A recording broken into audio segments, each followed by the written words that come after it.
Amigas y amigos, bienvenidos a Horizontes Perdidos, un podcast de Leo Vicent. Entrad libremente por vuestra propia voluntad. Un viaje mágico para recuperar el centro. Sendas a los adentros. Geografía mítica y atlas espiritual para nobles viajeros.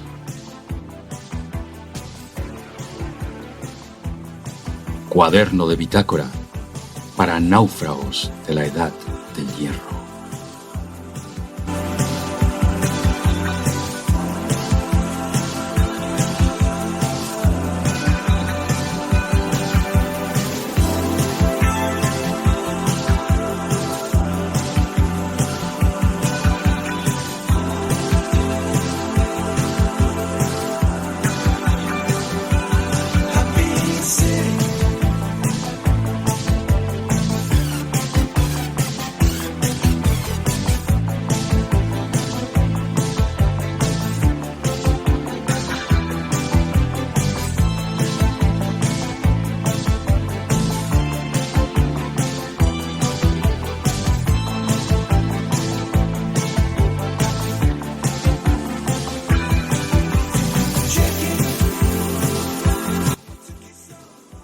Los grandes poemas de la antigüedad surgieron como revelaciones poéticas de la gran obra, entendida a la vez como operación espiritual y como arte mayor. Carecían de la intención literaria moderna. La Odisea pertenece a ese linaje, esa alquimia pura, transmutación. Desde esta perspectiva, Odiseo, cuyo nombre puede leerse como el irritado, encarna al mercurio vulgar, no el instrumento físico de medición, sino el principio volátil que busca su propia fijación. Es el oro en el crisol, el oro en el atanor. Penélope es la que conoce la trama, y Nausicaa la que enciende el navío. Curioso, ¿no es cierto? Ítaca representa ese punto de reposo, el principio volátil que busca su propia fijación. Mientras permanece lejos de ella, Odiseo vive en agitación constante, semejante a la Juno de la Eneida, colérica ante el destino de Eneas, figura asociada a Venus y a la belleza corporal. A Odiseo puede vinculársele también el nombre sagrado Ue, llueve, perteneciente a los misterios de Eleusis, designación del mercurio errante y fecundante. Podemos decir, queridos amigos y amigas, que nos llueve o que nos va a llover. Hoy nos va a llover, os lo aseguro. Tras atravesar múltiples pruebas, Odiseo y sus compañeros, leídos aquí como operadores aún inexpertos en el arte, llegan a la isla de Circe. Mediante una droga, la maga transforma a varios de ellos en cerdos. Recuperarán la forma humana gracias a la intervención de Odiseo, portador de la planta Mori, revelada por Hermes. Más tarde, reconciliados con Circe, permanecen en su morada entregados a los placeres y a los banquetes. Odiseo se convierte en su amante, aunque esta unión carece de permanencia. En él persiste la llamada de Ítaca, del hogar perdido, la tierra áspera donde lo esperan Laertes y Penélope, único lugar capaz de otorgarle estabilidad definitiva. Al cumplirse un año en la casa de Circe, la llegada de la primavera despierta en los compañeros la nostalgia del país natal.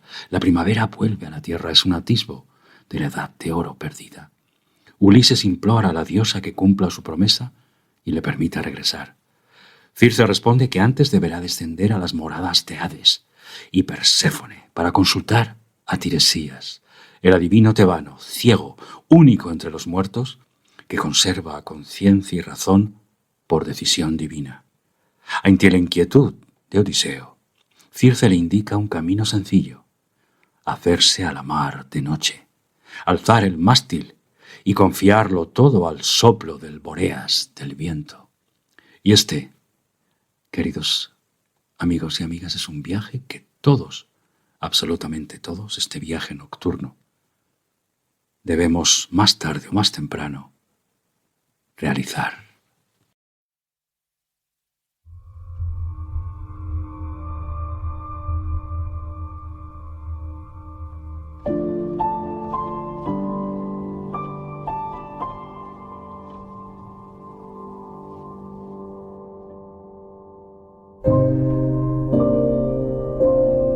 the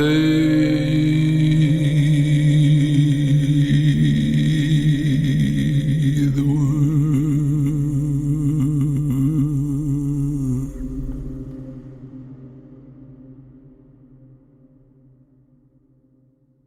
Born in the night, stove into day, cry what a heart can feel. Brave in the day, coiled in the night, under the weight we kill.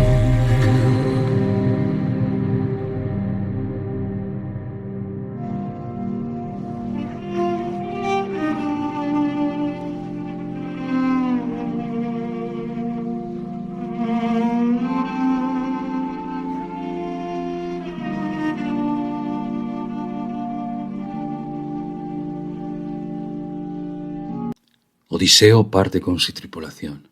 Un viento favorable, enviado por Circe, impulsa la nave sin esfuerzo humano hacia la tierra de los cimerios, siempre envuelta en bruma, donde la luz solar apenas penetra. Más allá se extiende el umbral del reino de los muertos. Los antiguos conocían estos confines como paso hacia el más allá, así como reconocían, en el extremo opuesto, el país hiperbóreo, bajo la claridad de Apolo. Odiseo se dirige al Hades, lugar de evocación de Tiresías. Siguiendo las instrucciones recibidas, Odiseo excava una fosa cuadrada en la orilla, vierte en ella ofrendas de leche con miel, vino y agua, esparce harina y eleva plegarias a las sombras. Luego sacrifica a los corderos y deja que la sangre fluya en la fosa. Desde el erebo acuden las almas, atraídas por los vapores sanguíneos que enlazan ambos mundos. Con la espada desenvainada, Ulises contiene a las sombras hasta la aparición de Tiresías. Contiene al bravo Aquiles. Contiene incluso a su madre muerta. El episodio describe una antigua práctica de evocación, una operación necromántica donde la sangre, sus emanaciones y el metal establecen el vínculo y la defensa entre vivos y muertos. Es una grieta que une y separa. Para los iniciados en estos ritos, el interés del pasaje reside en su dimensión simbólica. La Odisea expone de forma velada el proceso de la gran obra alquímica, y la Nequia, el descenso al Hades, corresponde a una de sus etapas esenciales. Esto lo sabía el Dr. Jung cuando se enfrentó en una de sus visiones a los ríos de sangre. Jung comprendió muy pronto que todo espíritu, tarde o temprano, debe lanzarse a un mar que no figura en los mapas. Pero él no hablaba desde la teoría. Había navegado ese mar. Su nequia comenzó en 1913, cuando la Europa exterior se preparaba para la guerra, y su mundo interior entraba también en un temblor que no podía ignorar. Aquel año, tras una serie de visiones que lo sacudieron hasta la médula, decidió afrontar el viaje nocturno por mar sin desviar la mirada. Suspendió vínculos, renunció a títulos, dejó que la superficie de su vida se hundiera y comenzó a dialogar con imágenes que brotaban de una profundidad casi mineral, como Odiseo. Durante los años siguientes, de 1913 a 1917 y aún más allá, en Ecos y Retornos, llevó un registro de este descenso, dibujos, conversaciones con figuras internas, páginas que más tarde se convertirían en el Libro Rojo, ese atlas de un mundo que solo se revela cuando uno acepta su propia sombra. Para Jung, la nequia era un descenso, no hacia abajo, más bien hacia atrás y hacia adentro, como quien vuelve a atender un rumor que siempre ha estado allí, acompañando la sangre, la memoria de la sangre. Sabía que ese descenso no era huida, sino recuperación. El alma entraba en sus sombras para extraer un símbolo, del mismo modo en que los mineros antiguos bajaban al corazón de la montaña para ofrecer de nuevo al día, un metal dormido, como Odiseo, como tú. En su caso, cada noche se convertía en un puerto y cada imagen en una barca. En ese mar nocturno no había brújulas. Las direcciones cambiaban como cambia el viento en los sueños. Él se guiaba por presencias, una frase que no había pronunciado nadie vivo, un color que brotaba en la mente con la solidez de un objeto, un personaje que parecía mirar desde una memoria más vieja que la suya. Así entendía Jung las señales de lo inconsciente, como invitaciones. ¿Y quién las sigue? Entra en una región donde el tiempo se curva en espiral y cada vuelta toca el mismo centro con luz distinta. El viajero debía atravesar figuras densas y extrañas. Jung se encontró con ellas sin atenuantes. Eran miedos que había relegado, impulsos que había callado, dolores familiares, ecos de la historia humana, tuyos y míos. Eran sus muertos interiores y se presentaban con la gravedad de lo que exige reconocimiento. Él dialogó con ellos como quien habla con un ancestro que ignora que ha muerto, con respeto, pero con la firmeza necesaria para que cada figura descubriera su lugar. Y sin embargo, en esa travesía no todo era sombra. En medio del mar nocturno, la noche se abría a veces como una concha, una venera en lo alto de la cabeza, y el símbolo surgía con claridad súbita. Una intuición ordenaba lo disperso. Él describió esos momentos como oleajes de sentido, irrupciones donde lo profundo se vuelve transparente. Allí el viajero comprendía que no estaba perdido, que el mar lo sostenía, que una corriente sin nombre lo guiaba. La nequia no concluye nunca con un triunfo, porque sobre uno mismo no hay victoria, solo hay acuerdo. Cuando Jung emergió de aquellos años, no proclamó nada. Volvió a su práctica, a sus alumnos, a su familia, pero en su mirada había otra serenidad, la de quien ha conversado con su propia noche y ha aceptado el mensaje recibido. Había traído un hilo del fondo y con él podía sostener lo disperso. Así entendía él el viaje nocturno por mar, una peregrinación hacia el núcleo oscuro de la psique. Y no había que quedarse en la sombra, había que liberar la luz que allí duerme. La nequia es la tarea silenciosa del alma, el deber que nadie puede cumplir por otro, y quien la realiza, aunque sea una sola vez en la vida, descubre que el mundo habla con otro tono, como si cada cosa hubiera recuperado su verdadero peso. Ese mar interior no se agota. Jung incluso sabía que después, mucho después, continuaría escuchando su rumor. Sabía que habría nuevas travesías, nuevas figuras, nuevos descensos, pero ya no temía la noche. Comprendió que en ella se guarda la memoria más antigua del espíritu, la que nos acompaña desde antes del nacimiento y nos llama con la paciencia de dioses olvidados. Nosotros, a su vez, llamamos con la sangre a un adivino ciego.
Estás en la Nequia, y Tiresías te va a parecer como Tebano. Tebas, fundada por Cadmo, introductor del alfabeto en Grecia, que dio origen a figuras como Dioniso y Hércules. Dioniso representa la revelación del secreto. Hércules, a través de sus trabajos, la figura del adepto. Las 7 puertas de Tebas, vinculadas al electrón, remiten al número de alma del mundo y a la unidad oculta tras la multiplicidad. La historia de Tiresías y su ceguera llega a través de Ovidio. Tras golpear a 2 serpientes unidas en cópula, fue transformado en mujer durante 7 años. Al repetir el gesto, recuperó su forma masculina. Tenemos aquí el misterio del andrógino, el Rebis. Júpiter y Juno, enfrentados por la cuestión del placer, lo eligieron como árbitro por haber conocido ambas naturalezas. Al fallar a favor de Júpiter, Juno lo castigó con la ceguera y Júpiter le entregó, como no podía ser de otra manera, el don de ver, el don de la profecía. En clave alquímica, Tiresías simboliza el principio que atraviesa disolución y coagulación, lo femenino y lo masculino, el solve y el coagula.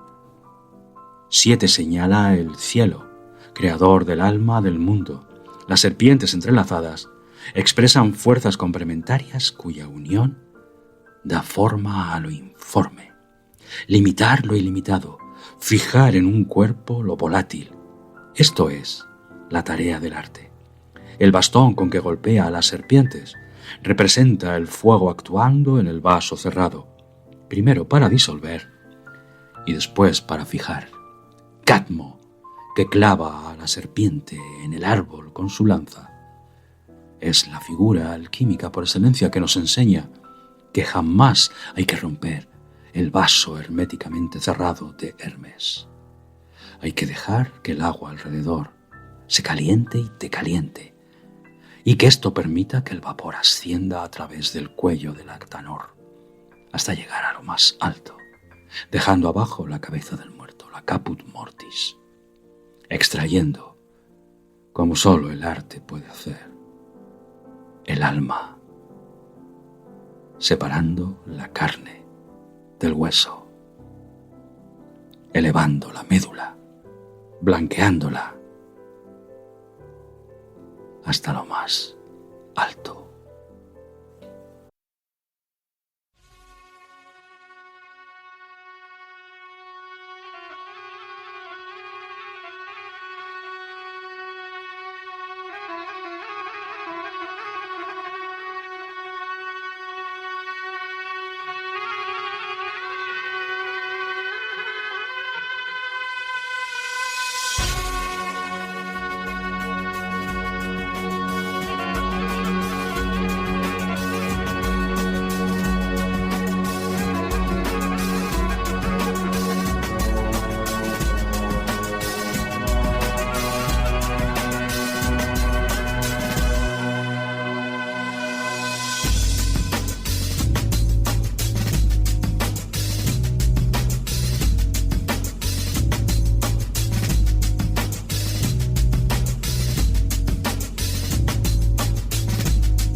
En el descenso de Ulises, Odiseo, Al Hades, en su nequia, en su viaje nocturno por mar, figura el ingreso del principio espiritual en el mundo mineral, con el fin de despertar la simiente del oro latente. El juez celeste, la lluvia, desciende para purificar lo que ha quedado fijo y oscuro, el rocío cocido. Tiresías, surgido de las profundidades, manifiesta la idea contenida en la semilla, el programa secreto de toda generación. El agente de esta transformación es el electrón. El electrón que es el oro en su estado más sutil. Así se cumple la transmutación. Lo vil recupera su naturaleza celeste. Isis y Osiris se reconocen en una sola realidad, en un solo cuerpo, en un solo ente, una sola mente, un solo corazón. El oro alquímico madura en el silencio, en el interior del Atanor, en el interior de la tierra.